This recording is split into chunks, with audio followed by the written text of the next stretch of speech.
Hello friends, आइए आज हम एक पर्टिकुलर स्टॉक के बारे में बात नहीं करके एक सेक्टर के बारे में बात करते हैं। तो सेक्टर डिकेड का ब्रेकआउट दिया है। मैं सेक्टर की बात कर रहा हूँ, फिर से रिपीट कर रहा हूँ। सेक्टर सेक्टर ने डिकेड का ब्रेकआउट दिया है। जैसे कि 5-6 मंथ्स पहले मैंने एक वीडियो बनाया था पब्लिक सेक्टर इंटरप्राइजेस, वो भी ऑलमोस्ट डिकेड का ब्रेकआउट दिया। तो 5-6 मंथ्स में ही सेक्टर के स्टॉक आपको 70 to 90% के अराउंड रिटर्न्स दे दिए हैं। ठीक है, तो अब आज मैं जो डिस्कस करने वाला हूँ वो है पब्लिक सेक्टर बैंक का जो इंडेक्स है, वो उसने ऑलमोस्ट 10 ईयर्स का ब्रेकआउट दिया है, 10 to 12 ईयर्स का ब्रेकआउट दिया है। ठीक है, तो यहाँ पे किसी भी इकोनॉमी, जैसे आप सभी लोग जान रहे हैं कि किसी भी इकोनॉमी को ग्रो करने के लिए उसकी बैंकिंग सिस्टम है जो, वो काफ़ी ज़्यादा मेजर रोल प्ले करता है। ठीक है, यहाँ पे मैं जो बात कर रहा हूँ वो पब्लिक सेक्टर बैंकिंग सेक्टर है। बैंकिंग सेक्टर में पब्लिक सेक्टर जो बैंक्स हैं उसकी बात कर रहा हूँ। ठीक है, तो ये मैंने जो चार्ट ओपन किया है, ये आप देखेंगे तो मंथली चार्ट है, पब्लिक सेक्टर बैंक की चार्ट है। ठीक है, ये पब्लिक सेक्टर बैंक्स में कुछ स्टॉक्स, मैं आपको बता दूँ पब्लिक सेक्टर बैंक्स के स्टॉक्स। अगर मैं बात करूँ PSU बैंक इंडेक्स मैं ओपन करता हूँ, यहाँ पे आपको दिख जाएगा PSU बैंक इंडेक्स में कौन कौन से बैंक्स हैं, इसका क्या क्या वेटेज है। ठीक है, ये इसके कॉन्स्टेंट मिल जाएंगे और इसका कौन से सेक्टर में, इस सेक्टर में कौन से स्टॉक का कितना वेटेज है आपको यहाँ पे मिल जाएगा। ठीक है, तो आइए हम चार्ट पे ही आते हैं। ये चार्ट है, जिस चार्ट में आप देख सकते हैं कि 2010 नवंबर दिसंबर में जो हाई बनाया था, ऑलमोस्ट 5400 के अराउंड जो हाई बनाया था, उसे इसने ब्रेक किया है जनवरी 2021 में, सॉरी दिसंबर 2023 में। तो ऑलमोस्ट 13 ईयर्स के बाद सेक्टर ने ब्रेकआउट दिया है। जब कोई कुछ भी ऐसा रीजन होता है, सेक्टर अगर ब्रेकआउट दे रहा है तो सेक्टर में बहुत बड़ा कुछ होने वाला है। आप सभी लोग जान रहे हैं इंडियन इकोनॉमी अभी 3.7 ट्रिलियन है, 5 ट्रिलियन का टारगेट है। मुझे लगता है कि नेक्स्ट 2025 तक 5 ट्रिलियन इकोनॉमी बन जाएगा। ठीक है, तो ये मतलब अगर इकोनॉमी को ग्रो करना है तो उसकी बैंकिंग सिस्टम के साथ साथ ही ग्रो करता है। ऐसा नहीं है कि इकोनॉमी ग्रो कर रहा है बैंकिंग सिस्टम कुछ काम नहीं कर रहा है। बैंकिंग सिस्टम काम करेगा तो ही इकोनॉमी ग्रो करेगा। तो और यहाँ पे मैं जो बात कर रहा हूँ वो प्राइवेट सेक्टर बैंक्स की बात नहीं कर रहा हूँ, पब्लिक सेक्टर बैंक्स की बात कर रहा हूँ। अगर मैं आपको कुछ स्टॉक्स डिस्कस करूँगा उसमें भी आपको दिखेगा कि पब्लिक सेक्टर बैंक्स प्रॉफिट कैसे बना रही है अभी। ठीक है, तो ये जो चार्ट्स हैं, मैं पहले आपको सेक्टर्स के बारे में बता देता हूँ। सेक्टर्स में आप क्लियर कर देखेंगे, अगर मंथली चार्ट लगाया हूँ मैं, तो ये सेक्टर ने जो अपना प्रीवियस हाई बनाया था, जो हम लोग टॉप बोल सकते हैं 2010 में जो टॉप बनाया था, उसे इसने 2013 में ब्रेक किया है ऑलमोस्ट 13 ईयर्स के बाद। सेक्टर ने 13 ईयर्स के बाद ब्रेक किया। तो अगर आप स्टॉक्स में देखेंगे तो स्टॉक्स में भी आपको ऐसा बहुत कुछ मिलेगा जिसमें कि बहुत सारा स्कोप है, जहाँ आप अच्छा रिटर्न्स बना सकते हैं। जो भी मैं डिस्कस कर रहा हूँ ऐसा नहीं है, रिकमेंडेशन नहीं है, ये सिर्फ स्टडी पर्पज़ के लिए। आप अपने एंड से एनालाइज करिए, अपने फाइनेंशियल एडवाइजर डिस्कस करिए, उसके बाद ही ट्रेड लिए। बस इस वीडियो से कुछ लर्न करने की कोशिश करते हैं। ठीक है, आप भी लर्न करने की कोशिश करिए। तो ये सेक्टर है। अगर अब मैं बात करूँ सेक्टर में, तो अगर सेक्टर में जो लीडर है वो आगे रहता है, ठीक है, कहीं भी लीडर, कोई भी लीडर होता है तो वो आगे रहता है, उसके पीछे पीछे पीछे जो भी हैं वो चलते हैं। तो मैं अगर आपको पब्लिक सेक्टर बैंक की, मैंने आपको यहाँ पे दिखाया है, पब्लिक सेक्टर बैंक में सबसे ज़्यादा वेटेज, इंडेक्स में सबसे ज़्यादा weightage state bank of India SBI का है, जो कि 30.4% का वेटेज है। ये मैंने सेक्टर का दिखाया, सेक्टर 13 ईयर्स के बाद ब्रेकआउट दिया। अब हम SBI के चार्ट देखते हैं। SBI के चार्ट में देखेंगे आपको एक चीज़, देखिए, हाँ, ये रहा SBI का चार्ट। सेम पीरियड में मैं क्या बताया, सेक्टर ने जो जब टॉप बनाया था वो भी यही पीरियड था, ये नवंबर दिसंबर 2010। ठीक है, इसी पीरियड में सेक्टर ने भी अपना टॉप बनाया था, स्टॉक ने भी अपना टॉप बनाया। ठीक है, उस वक्त का हाई था 348। सेक्टर ने ब्रेकआउट दिया है 2023 में, और स्टॉक ने ये ब्रेकआउट दिया है 2021 में। सेक्टर 2 साल के बाद ब्रेकआउट दे रहा है।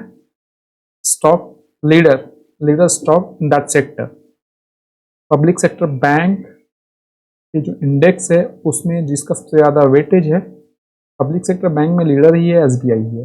पब्लिक सेक्टर बैंक में लीडर्स की मैं बात कर रहा हूँ तो स्टेट बैंक ऑफ इंडिया ही उसने ब्रेकआउट दिया 2021 में, और आज प्राइस ऑलमोस्ट डबल के आसपास है।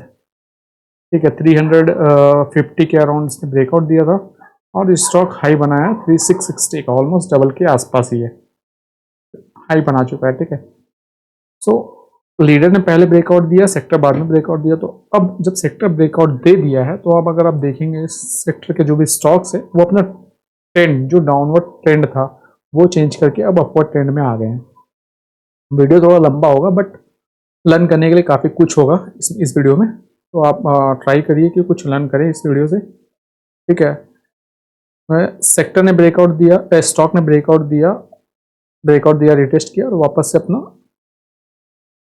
स्लोली ऑलमोस्ट डबल हो चुका है। ठीक है, मैं अगर आपको अपना एक वीडियो दिखाऊं जो बनाया था पब्लिक सेक्टर एंटरप्राइजेज में, अगर आप जाएंगे तो आप यहाँ पे देख सकते हैं कि मैंने एक स्टॉक 5 मंथ्स पहले बनाया था, पब्लिक सेक्टर स्टॉक क्यों बढ़ रहे हैं। अगर इस वीडियो में आप देखेंगे तो उस वक्त में सेम केस था, पब्लिक सेक्टर एंटरप्राइजेस जो सेक्टर है वो सेक्टर ने ब्रेकआउट दिया था, इस वीडियो में आप देख सकते हैं। अगर उसके बाद भी आप देखते हैं तो उस सेक्टर के ब्रेकआउट देने के बाद अगर आप देखेंगे उस सेक्टर में स्टॉक्स है जैसे भेल, गेल, इंडियन ऑयल, आईओसी, एनएमडीसी, ये सब स्टॉक लास्ट आप 5-6 मंथ्स में देखेंगे अगर तो सब स्टॉक ने ऑलमोस्ट 70-90% का रिटर्न दिया है।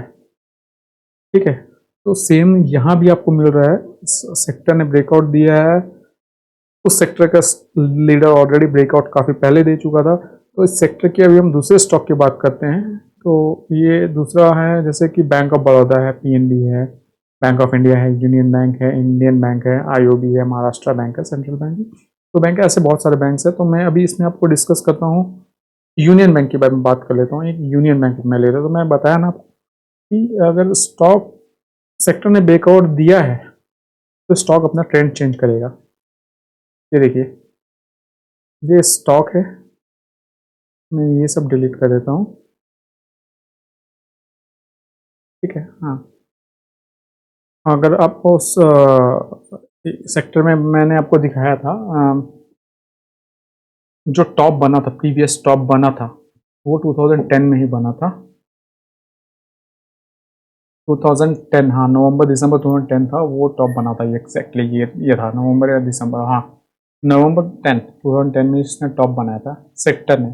अब मैं स्टॉक की बात करूं, स्टेट बैंक ऑफ इंडिया में मैंने आपको दिखाया वही था, वो टॉप बना था, यहाँ भी वही है, अक्टूबर नवंबर में ही टॉप बनाया है इसने। ठीक है, उसके बाद से स्टॉक डाउन ट्रेंड में ही था, डाउन ट्रेंड में था, अभी ट्रेंड चेंज हुआ है, ट्रेंड चेंज हुआ है मतलब अगर हम बात करें तो स्टॉक ने जो हाई बनाया वो हाई कभी क्रॉस ही नहीं किया था।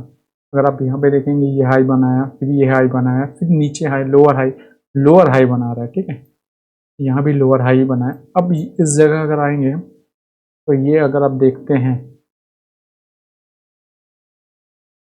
ये प्रीवियस हाई जो था ये यहाँ पे ब्रेक करने का कोशिश किया, ब्रेक नहीं किया, बट वापस से ये अक्टूबर 2023 में इसने ब्रेक किया, मीन्स ट्रेंड चेंज हो चुका है स्टॉक का, स्टॉक ने ट्रेंड चेंज किया, डाउन ट्रेंड से अब ये अप ट्रेंड पे आ गया, यहाँ से यहाँ ये डाउन ट्रेंड में ही था, यहाँ ब्रेक करने की कोशिश की, ब्रेक नहीं हुआ, वापस से ये ब्रेक किया, टेस्ट किया और वापस से। तो अब मैं जो बोलना चाह रहा हूँ, स्टॉक का प्रीवियस हाई जो 2010 में इसने टॉप बनाया था, अगर सेक्टर ने ब्रेकआउट दिया है तो स्टॉक ऑब्वियसली ब्रेकआउट देगा, अगर अच्छे स्टॉक्स हैं तो। ठीक है, वो अच्छे स्टॉक्स का डेफिनेशन क्या है, अगर आप किसी कंपनी के फंडामेंटल्स को देखेंगे तो आपको समझ में आएगी, फंडामेंटल्स अगर आप अपने एंड में देखेंगे तो कौन सी अच्छी है कौन सी खराब है। ऐसे नहीं है कि सभी स्टॉक्स अपने प्रीवियस हाइज को इमीडिएटली कर लेते हैं, ऐसा कुछ नहीं। जैसे कि मैंने आपको बताया लीडर्स है, लीडर ने ऑलरेडी ब्रेकआउट दिया, ऑलमोस्ट वहाँ से भी डबल हो चुका है। तो लीडर है तो ऐसा नहीं कि यूनियन बैंक खराब बैंक है या बैंक ऑफ बड़ौदा खराब बैंक है, लीडर है, लीडर आगे चलता है, नो डाउट। ठीक है, बट अब हमें पता चल गया है कि सेक्टर ने ब्रेकआउट दे दिया है, स्टॉक अपना गियर चेंज कर चुका है, तो प्रोबेबिलिटी है, ट्रेंड चेंज कर चुका है, तो प्रोबेबिलिटी है कि ये स्टॉक अपने जो प्रीवियस हाई है वहाँ तक तो जाएगा ही जाएगा। अगर हम यहाँ से भी बात करते हैं रिटर्न की, इस करेंट मार्केट प्राइस पे और प्रीवियस हाई, तो भी ऑलमोस्ट 200% का रिटर्न मिलता है। एक्सपेक्टेशन बहुत ज़्यादा नहीं है, 200% है। तो अगर हमें अभी लग रहा है कि ये 200% रिटर्न देगा नहीं देगा, क्या लग रहा है, ठीक है नहीं देगा। अगर मुझे 50% भी रिटर्न देता है 2-3 ईयर्स में, तो 2 ईयर्स में तो क्या ख़राब है, 25% का CAGR हो जाता है, ठीक है। बट मुझे लगता है कि ये स्टॉक यहाँ जाना चाहिए, ये मेरा पर्सनल व्यू है। बाकी आप अपना, आपका पैसा है, डिसीजन आपका है, आप अपने एनालिसिस स्टडी के बाद ही लीजिएगा, मुझे लगता है। बस यहाँ मैं आपको ये बताने की कोशिश कर रहा हूँ, स्टॉक ने अपना ट्रेंड चेंज कर लिया है। तो ये जो प्रीवियस हाई था, ये ब्रेक करने के बाद स्टॉक अपना ट्रेंड चेंज कर लिया। तो ऐसा नहीं है कि डायरेक्टली यहाँ से स्टॉक सीधा, ऐसा नहीं है कि ये स्टॉक डायरेक्टली, अगर आप बात करें तो इस यहाँ से सीधा इस जगह जाएगा, ऐसा कुछ नहीं है। ये स्टॉक पहला, मैं जो मेरी जो पहले एक्सपेक्टेशन है, यहाँ पे हम जो भी डिस्कस करें वो सिर्फ एक प्रोबेबिलिटी है, ठीक है। ये प्रोबेबिलिटी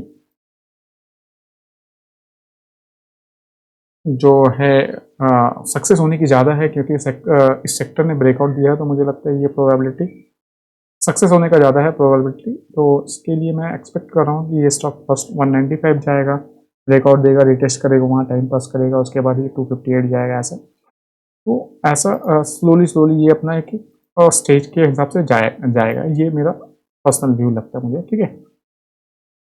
और जब ये एक बार फाइनली इसके ऊपर क्लोज देता है, तो फिर 426 का गेट खुल जाता है। इसी तरह अगर हम बैंक ऑफ इंडिया की बात करें, तो बैंक ऑफ इंडिया, मतलब मैं जो भी है public sector, bank of India public sector में ही है। बैंक ऑफ इंडिया का 6.79% वेटेज है। तो बैंक ऑफ इंडिया की मैं बात करता हूँ। अगर बैंक ऑफ इंडिया के आप चार्ट देखेंगे, तो इसमें भी वही है, एग्जैक्टली वही पैटर्न बन रहा है जो यूनियन बैंक में था। ये प्रीवियस हाई था, टॉप इसने जो बनाया था अपना 2010 में। देखिए सभी का पीरियड वही पीरियड है, अक्टूबर नवंबर दिसंबर, वो जो 2010 का वो पीरियड है, उसी पीरियड में इसने हाई बनाया था, 580 का हाई बनाया था। उसके बाद स्टॉक 32 रुपीज़ आ गया कोविड के टाइम में, ठीक है।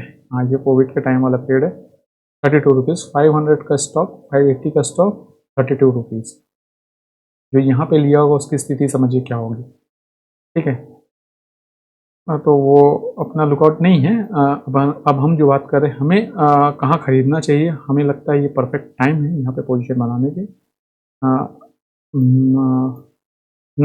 ये रहा, स्टॉक इस हाई को कभी क्रॉस नहीं किया, ये भी हाई को कभी क्रॉस नहीं किया, नहीं किया, नहीं किया, नहीं किया। यहाँ आया, यहाँ आने के बाद ये स्टॉक इस, देखिए अगर आप देखते हैं ये मंथ की कैंडल, ये मंथ का कैंडल अभी बन ही रहा है, और मुझे लगता है ये मंथ इसके ऊपर ही क्लोज देगा।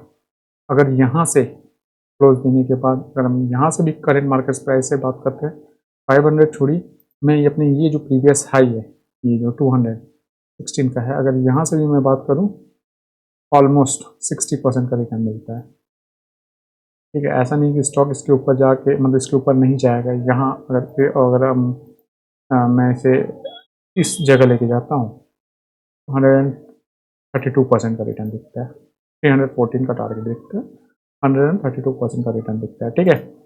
स्टेट बैंक ऑफ इंडिया मैंने बताया, यूनियन बैंक बताया, जिसे यूको बैंक ले लेता हूँ आपको, यूको बैंक भी इसका ही पार्ट है। यूको बैंक, जिसके वेटेज बहुत कम ही है, 1% है। इसमें भी अगर आप देखेंगे तो एग्जैक्टली वही हो रहा है। स्टॉक अपना प्रीवियस हाई जो नवंबर, हाँ नवंबर, अक्टूबर नवंबर में जो हाई बनाया था 151 का, उसके बाद स्टॉक 8 रुपीज़ आ गया, और अभी 41-42 पे चल रहा है। अगर ये बात करें, ये हाई बनाया, स्टॉक ने ये हाई बनाया था,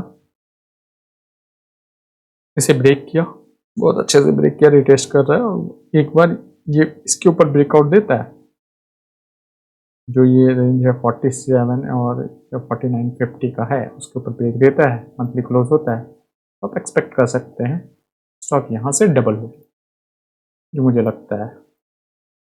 इसके ऊपर ब्रेकआउट देने के बाद स्टॉक 130 प्लस जाएगा।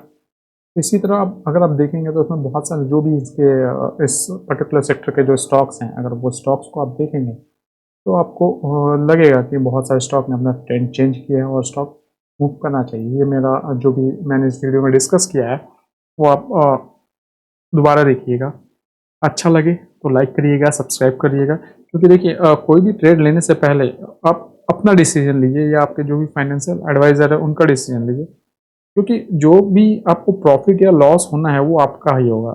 ये इसमें पैसा आपका है, रिस्क आपका है, प्रॉफिट भी आपका है, लॉस भी आपका है। ठीक है, थैंक यू।